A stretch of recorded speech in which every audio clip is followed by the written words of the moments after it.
నమస్కారం. ఈరోజు మనం ఒక చాలా ముఖ్యమైన విషయం గురించి మాట్లాడుకుందాం. ఇది కేవలం ఆరోగ్యం గురించిన చర్చ కాదు, మన కుటుంబం, మన పిల్లల భవిష్యత్తు, మన బాధ్యతల గురించిన ఒక ఆలోచన. ప్రతి తల్లి, ప్రతి తండ్రి రోజూ తమలో తాను మదనబడే ఒక ప్రశ్న ఇది. నేను నా కుటుంబానికి అందిస్తున్నది సరైనదేనా? వాళ్ళని నేను సరైన దారిలో నడిపిస్తున్నానా? మనం మన పిల్లలకి మంచి చదువులివ్వాలని చూస్తాం, మంచి ఇల్లు కట్టాలని చూస్తాం, వాళ్ల భవిష్యత్తు కోసం డబ్బు దాచిపెడతాం. కాని వాళ్లకి మనం ఇస్తున్న ఆరోగ్యం, ఆ ఆరోగ్యానికి పునాది అయిన ఆహారం విషయంలో మనం ఎంత స్పష్టతతో ఉన్నాం? ఒకవైపు మన అమ్మమ్మలు, మన తాతలు చెప్పిన మాటలు, వాళ్లు చూపించిన దారి, మరోవైపు ప్రతిరోజు టీవీల్లో, పేపర్లలో కనిపించే కొత్త కొత్త ప్రకటనలు, కొత్త కొత్త మందులు. ఈ రెండింటి మధ్య నలిగిపోతూ ఏది నమ్మాలో, ఏది వదిలేయాలో తెలియని ఒక పెద్ద గందరగోళంలో మనం ఉన్నాం. ఈరోజు ఆ గందరగోళాన్ని ఛేదించే ప్రయత్నం చేద్దాం. ఈ ఒక్క ప్రశ్నలోనే మనం మొత్తం చర్చ యొక్క సారాంశం ఇమిడి ఉంది. ఆలోచించండి. మన కడుపులో ఏదో తేడాగా ఉందనిపిస్తుంది, మన జీర్ణశక్తి సరిగా లేదనిపిస్తుంది. వెంటనే మనకేం గుర్తొస్తుంది? ఎవరో స్నేహితులో లేక ప్రకటనలో చెప్పిన ఒక చిన్న ప్రోబయోటిక్ మాత్ర.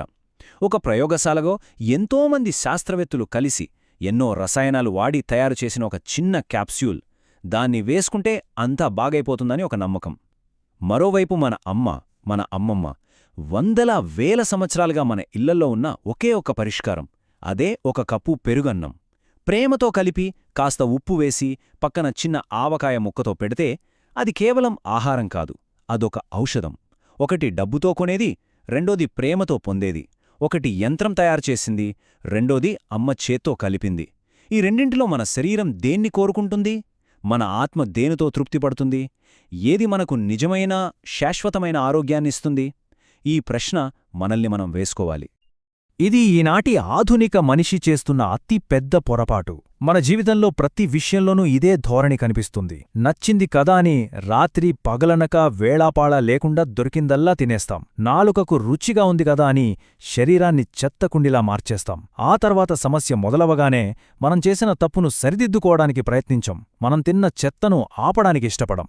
దానికి బదులుగా మనం చేసిన తప్పులన్నిట్నీ ఒక్క క్షణంలో మాయం చేసే ఒక మంత్రదండం కోసం, ఒక మాయా మాత్ర కోసం వెతుకుతాం. ఇది కేవలం ఆహారం విషయంలోనే కాదు, డబ్బు విషయంలోనూ అంతే. అవసరం లేకపోయినా అప్పులు చేసి ఖర్చు పెడతాం. ఆ తర్వాత అప్పులు తీర్చడానికి ఇంకొక అప్పు చేస్తాం. పిల్లల పెంపకంలోనూ అంతే. వాళ్లతో గడపాల్సిన సమయం గడపం. ఆ తర్వాత వాళ్లు దారి తప్పుతుంటే ఏదో కౌన్సిలింగ్ ఇప్పిస్తే సరిపోతుందని అనుకుంటాం. కాని పునాది సరిగ్గా లేకుండా పైన ఎన్ని పూతలు పూసినా ఏం లాభం? చేసిన తప్పును సరిదిద్దుకోకుండా దాన్ని కప్పిపుచ్చడానికి చేసే ప్రయత్నం ఎప్పటికీ నిజమైన పరిష్కారం అవ్వదు.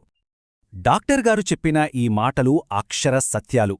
ఒక గొయ్యి తవ్వి ఆ గొయ్యిని పూడ్చకుండా దానిమీద ఒక చిన్న బండరాయి పెడితే ఆ గొయ్యి మాయమైపోతుందా? అవ్వదు. అలాగే మనం రోజూ మన శరీరంలోకి పంపే చెత్త అనే విషాన్ని ఆపకుండా దానిమీద ఒక అమృతం చుక్క వేసినట్టు ప్రోబయోటిక్ మాత్ర వేస్తే ఏం ప్రయోజనం? ఆ మాత్ర కూడా ఆ చెత్తతో పాటే కుట్టుకుపోతుంది. మనం అర్థం చేసుకోవాల్సిందేమిటంటే, ఆరోగ్యమనేది ఒక అలవాటు, ఒక జీవన విధానం. అది మందుల షాపులో దొరికే వస్తువు కాదు. మనం చేసే తప్పులకి శిక్ష అనుభవించకుండా తప్పించుకోవటానికి దొరికే మార్గం అంతకన్నా కాదు. ఆ తప్పుని గుర్తించి దాన్ని సరిదిద్దుకోవటమే అసలైన తెలివి. మనం తినే చెత్తను మార్చకుండా ఏ మందూ మనల్ని శాశ్వతంగా కాపాడలేదు. అది తాత్కాలిక ఉపశమనం మాత్రమే. గాయానికి కారణమైన కత్తిని తీసి పక్కన పెట్టకుండా పైన ఎన్ని కట్లు కట్టినా గాయం మానదు. ఇప్పుడు మనం ఒక కథ చెప్పుకుందాం. ఇది ఇద్దరు వ్యక్తుల కథ కాదు, రెండు దేశాల కథ కాదు, రెండు రకాల జీవన విధానాల కథ. ఒక పళ్ళ్యం ఏమో పాశ్చాత్య దేశాల్లోనిది, అంటే అమెరికా, యూరప్ లాంటి దేశాల్లో తినేది. రెండవ పళ్ళ్యం మన భారతదేశంలో, మన ఇళ్లల్లో మనం తినేది. పైకి చూస్తే అదేముంది, వాళ్లు బ్రెడ్ తింటారు, మనం అన్నం తింటాం అని తేలికగా అనిపించొచ్చు. కాని ఈ చిన్న తేడా వెనుక మన ఆరోగ్యాన్ని, మన ఆయుష్ను ప్రభావితం చేసే ఒక పెద్ద రహస్యం దాగి ఉంది. ఆ తేడా ఎంత పెద్దదంటే ఏకంగా 32 రెట్లు.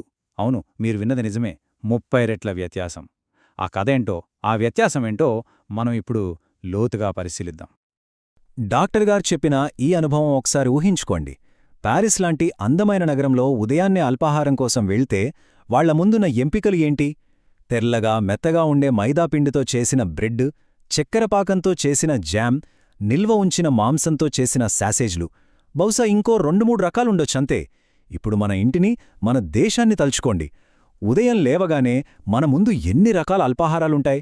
ఒకరోజు ఇడ్లీ, ఒకరోజు దోశ, మరో రోజు వడ, పూరి, ఉప్మా, పెసరట్టు, పొంగల్, ఇలా చెప్పుకుంటూ పోతే వందల రకాలు. ప్రతిదీ విభిన్నమైనది. ఇడ్లీ ఆవిరిమీద ఉడికితే, దోశ పెనం మీద కాలుతుంది. పెసరట్టు పప్పుతో చేస్తే, ఉప్మా గోధుమ రవ్వతో చేస్తాం. ఈ వైవిధ్యం కేవలం రుచి కోసం కాదు, ఇది మన శరీరానికి రకరకాల పోషకాలను అందించే ఒక అద్భుతమైన ఏర్పాటు. మన పూర్వీకులు ఎంత తెలివైనవాళ్లో కదా.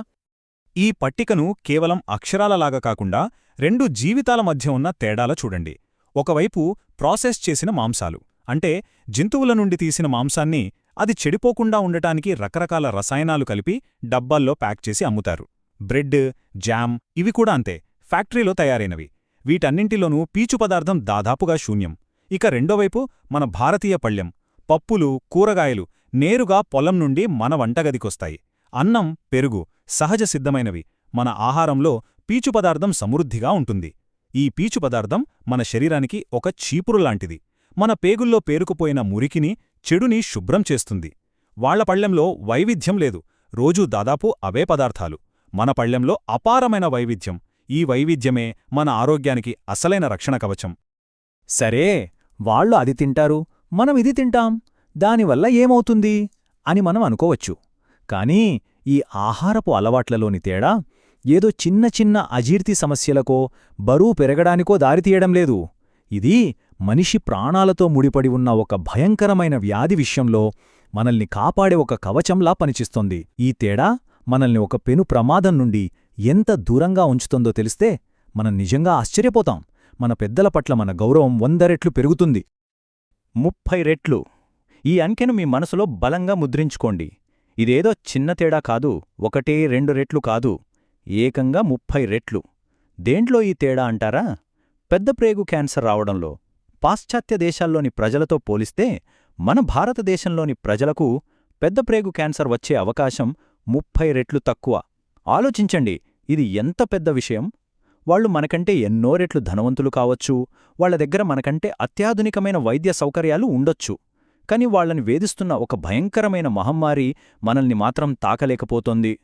దీనికి కారణం మనం వేసుకునే మందులు కాదు, మన దగ్గరున్న ఆస్పత్రులు కాదు.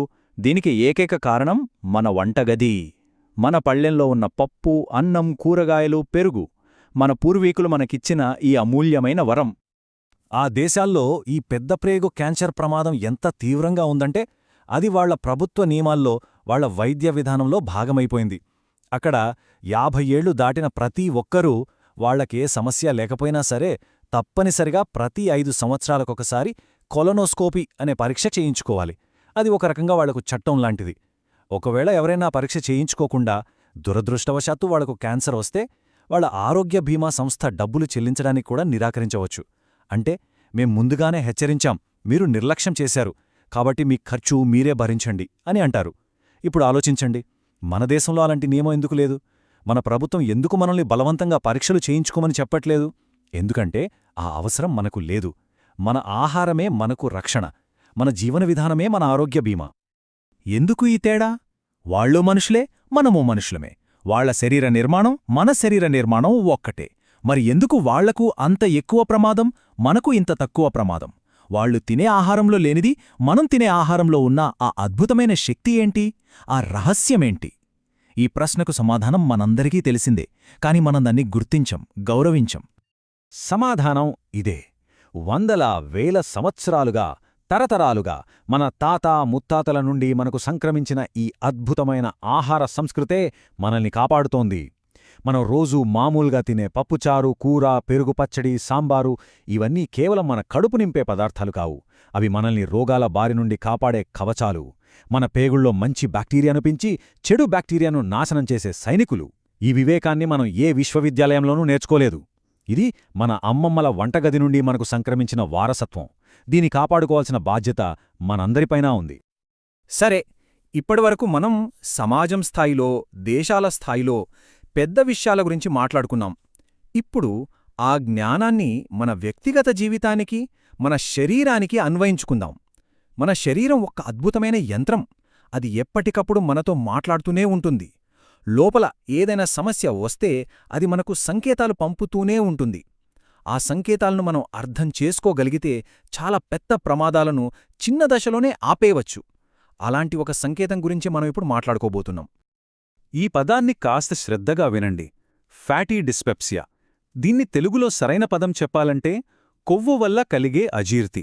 అంటే నూనెలో వేయించిన పదార్థాలు, పూరీలు, బజ్జీలు లేదా బిర్యానీ లాంటి కొవ్వు ఎక్కువగా ఉండే ఆహారం తిన్నప్పుడు కడుపులో కొంచెం బరువుగా, ఉబ్బరంగా, ఒక రకమైన అసౌకర్యంగా అనిపించడం. మనలో చాలామంది దీన్ని గ్యాస్ అని లేదా అజీర్తి అని తేలిగ్గా కొట్టిపారేస్తాం. ఏదో ఒక సోడా తాగడమో లేక అజీర్తి మాత్ర వేసుకోవడమో చేస్తాం. కాని డాక్టర్లేం చెప్తున్నారంటే ఇది సాధారణ అజీర్తి కాకపోవచ్చు. ఇది మన శరీరంలోని గ్యాల్ బ్లాడర్ పిత్తాశయం నుండి వస్తున్న ఒక హెచ్చరిక గంట కావచ్చు. ముఖ్యంగా పిత్తాశయంలో రాళ్లు, గ్యాల్ స్టోన్స్ ఉన్నవారికి ఈ లక్షణం ప్రస్ఫుటంగా కనిపిస్తుంది. దీనికోసం మనం ఏ ఆస్పత్రికి వెళ్లనవసరం లేదు, ఏ ఖరీదైన పరీక్షలు చేయించుకోనవసరం లేదు. మన ఇంట్లోనే మనల్ని మనం పరీక్షించుకోవచ్చు. ఎలాగంటారా? తర్వాతిసారి మీరేదైనా పెళ్లికి వెళ్ళినప్పుడు లేదా ఇంట్లో ఏదైనా పండగ చేసుకుని నూనె పదార్థాలు ఎక్కువగా తిన్నప్పుడు ఒక్కసారి మిమ్మల్ని మీరు గమనించుకోండి. తిన్న గంట 2 గంటల తర్వాత మీ కడుపులో ఎలా ఉంది? అంతా మామూలుగానే ఉందా, లేక ఏదైనా ఇబ్బందిగా, చెప్పలేని ఒక అసౌకర్యంగా అనిపిస్తుందా? ఒకవేళ మీకు అలా అనిపిస్తే దయచేసి దాన్ని నిర్లక్ష్యం చేయకండి. అది మీ శరీరం మీకు పంపుతున్న ఒక ముఖ్యమైన సందేశం. లోపల ఏదో సమస్య ఉంది, జాగ్రత్త పడు అని మిమ్మల్ని హెచ్చరిస్తోంది. చూడండి, ఎంత అద్భుతమైన మాట ఇది. మనం సాధారణంగా సమస్య వస్తే వెంటనే స్కానింగ్ సెంటర్కు పరుగెడతాం. కాని ఇక్కడ డాక్టర్ ఏం చెప్తున్నారు? అసలైన పరీక్ష మీ వంటింట్లోనే ఉంది, మీ పళ్ళెంలోనే ఉంది అంటున్నారు. మీ శరీరమే మీకు అతిపెద్ద ప్రయోగశాల. అదిచ్చే ఫలితమే అత్యంత ఖచ్చితమైనది. టెక్నాలజీ సమస్యను నిర్ధారించడానికి చాలా సమయం పట్టొచ్చు, కాని మన శరీరం సమస్య మొదలవగానే మనల్ని హెచ్చరిస్తుంది. మనం చెయ్యాల్సిందల్లా ఆ హెచ్చరికను శ్రద్ధగా వినడం, దాన్ని గౌరవించడం. ఇప్పుడు చూడండి, శరీరం పంపిన ఆ మొదటి హెచ్చరికను మనం విని వెంటనే ఒక డాక్టర్ను సంప్రదిస్తే ఏమవుతుంది? సమస్య ఇంకా చిన్నగా ఉన్నప్పుడే బయటపడుతుంది. అప్పుడు చేసే శస్త్రచికిత్స కేవలం 5-10 నిమిషాల పని. అది కూడా చాలా సులభంగా, తక్కువ నొప్పితో, తక్కువ ప్రమాదంతో అయిపోతుంది. ఒక రోజులో మనం ఇంటికొచ్చేయొచ్చు. అయ్యే ఖర్చు కూడా తక్కువే. అదే మనం ఆ హెచ్చరికను నిర్లక్ష్యం చేసి ఏం కాదులే అని వదిలేస్తే ఏమవుతుంది? లోపల ఉన్న రాళ్ళు ఇన్ఫెక్షన్ అయ్యి పిత్తాశయం మొత్తం వాచిపోతుంది. అప్పుడు నొప్పి తట్టుకోలేక ఆస్పత్రికి పరుగెడతాం. అప్పుడు చేసే శస్త్రచికిత్స గంటన్నర పడుతుంది. అది చాలా సంక్లిష్టమైనది, ప్రమాదంతో కూడుకున్నది. ముఖ్యంగా పెద్ద వయస్సు వారికి ప్రాణాలకే ముప్పు రావచ్చు. కోలుకోడానికి నెలలు పట్టొచ్చు. ఖర్చు తడిసి మోపెడవుతుంది. కుటుంబం మొత్తం మానసికంగా, ఆర్థికంగా చితికిపోతుంది. చూడండి, ఒక చిన్న హెచ్చరికను వినడం, వినకపోవడం మధ్య ఎంత తేడా ఉందో. నిర్ణయం మన చేతుల్లోనే ఉంది. ఎంతసేపు మనం 2 కథలు విన్నాం. ఒకటి, మన దేశ ఆహారపు అలవాట్లు మనల్ని పెద్దప్రేగు క్యాన్సర్ నుండి ఎలా కాపాడుతున్నాయో చెప్పే పెద్ద కథ. రెండోది, మన శరీరం ఇచ్చే చిన్న హెచ్చరికను వింటే గాల్స్టోన్ లాంటి సమస్య నుండి ఎంత సులభంగా బయటపడొచ్చో చెప్పే చిన్న కథ. ఈ 2 కథల నుండి మనం మన జీవితానికి అన్వయించుకోవాల్సిన అసలైన పాఠమేమిటి? మన పల్లెంలో ఉన్న ఆహారం మనకు ఏ వివేకాన్ని నేర్పిస్తోంది? ఇక్కడ మనం ఒక ముఖ్యమైన విషయాన్ని స్పష్టంగా అర్థం చేసుకోవాలి. ఈ చర్చ యొక్క ఉద్దేశం ఆధునిక వైద్యాన్ని తక్కువ చేయడం కాదు, లేదా అవసరమైన శస్త్రచికిత్సలను వద్దని చెప్పడం కాదు. లక్ష్యం అదసలు కాదు. అసలైన తెలివి, అసలైన వివేకం ఎక్కడుందంటే సమస్య ఇంకా ముగ్గదశలో ఉన్నప్పుడే దాన్ని గుర్తించడం, ప్రమాదమింకా తక్కువగా ఉన్నప్పుడే మేల్కోవడం. సమస్య ముదిరి ప్రాణాల మీదకొచ్చే వరకు వేచిచూడటంలో గొప్పదనం లేదు, అది మూర్ఖత్వమవుతుంది. కారు టైర్లో గాలి కొంచెం తగ్గినప్పుడే నింపుకుంటే ప్రయాణం సాఫీగా సాగుతుంది. అదే పూర్తిగా పంక్చరయ్యే వరకు నడిపితే టైరు, ట్యూబు రెండూ పాడైపోతే ఖర్చు రెట్టింపోతుంది. జీవితం కూడా అంతే. డాక్టర్గారు చెప్పిన ఈ పోలిక మనస్సుకి హత్తుకునేలా ఉంది కదూ. ఒక సాధారణ శస్త్రచికిత్స అంటే సమస్యను ముందుగానే గుర్తించి చేసేది ఒక నిపుణుడైన శిల్పి ఒక రాయిని శుభ్రంగా, ఖచ్చితంగా చెక్కడం లాంటిది. అంతా నియంత్రణలో ఉంటుంది, ఫలితం ఖచ్చితంగా ఉంటుంది. కాని సమస్య ముదిరి అవయవం మొత్తం వాచిపోయి ఇన్ఫెక్షన్ అయిపోయాక చేసే శస్త్రచికిత్స అలా ఉండదు. అది ఒక యుద్ధం లాంటిది. అక్కడ అంతా గందరగోళం. ఏం జరుగుతుందో చెప్పలేం. గెలుపోటములు దైవాధీనం. తెలివైనవాడు యుద్ధం వచ్చే వరకు వేచి చూడడు. యుద్ధానికి కారణమైన సమస్యను చర్చల ద్వారా చిన్న దశలోనే పరిష్కరించుకుంటాడు. మన ఆరోగ్య విషయంలోనూ మనం అంతే తెలివిగా ఉండాలి. ముగింపుగా చెప్పొచ్చేది ఒక్కటే, ఈరోజు మనం ఆరోగ్యం కోసం, ఆయుష్ కోసం ఎక్కడెక్కడో వెతుకుతున్నాం. కొత్త కొత్త మందులు, ఖరీదైన టెక్నాలజీలు, విదేశీ ఆహార పద్ధతులు, ఇలా మన అన్వేషణకు అంతులేదు. కాని మనం ఒక నిజాన్ని మర్చిపోతున్నాం.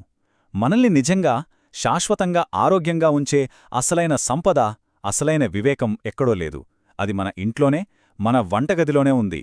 మన అమ్మ, మన అమ్మమ్మ నేర్పిన వంటలోనే ఉంది. మనం చిన్నప్పణ్నుండి తింటూ పెరిగిన పప్పు, కూర, పెరుగులోనే ఉంది. ఆ వివేకాన్ని గుర్తించి, దాన్ని గౌరవించి, దాన్ని మన తర్వాతి తరానికి అందించాల్సిన బాధ్యత మనపై ఉంది. ఈ ఒక్క ప్రశ్నతో ఈనాటి మన చర్చను ముగిద్దాం. ఒక్కసారి ప్రశాంతంగా ఆలోచించండి. మీ ఆరోగ్యాన్ని కాపాడటానికి, మిమ్మల్ని దీర్ఘాయుగా ఉంచడానికి మీరు బయట ఎక్కడా వెతకనవసరం లేదు. ఆ శక్తివంతమైన ఔషధం బహుశా ఈరోజే మీ పళ్ళెంలోనే ఉంది. అది ఒక కప్పు పప్పు కావచ్చు, ఒక గిన్నె పెరుగు కావచ్చు, లేదా ఒక ఆకుకూర కావచ్చు. దాన్ని కేవలం కడుపు నింపే ఆహారంగా చూడకండి. అది మీ పూర్వీకులు మీకిచ్చిన ఆశీర్వాదంగా, మీ శరీరాన్ని కాపాడే ఔషధంగా చూడండి. దాన్ని గౌరవించండి, దాన్ని ప్రేమించండి. మన ఆరోగ్యం, మన కుటుంబం యొక్క ఆనందం అన్నీ ఆ పళ్ళెంలోనే ఉన్నాయి.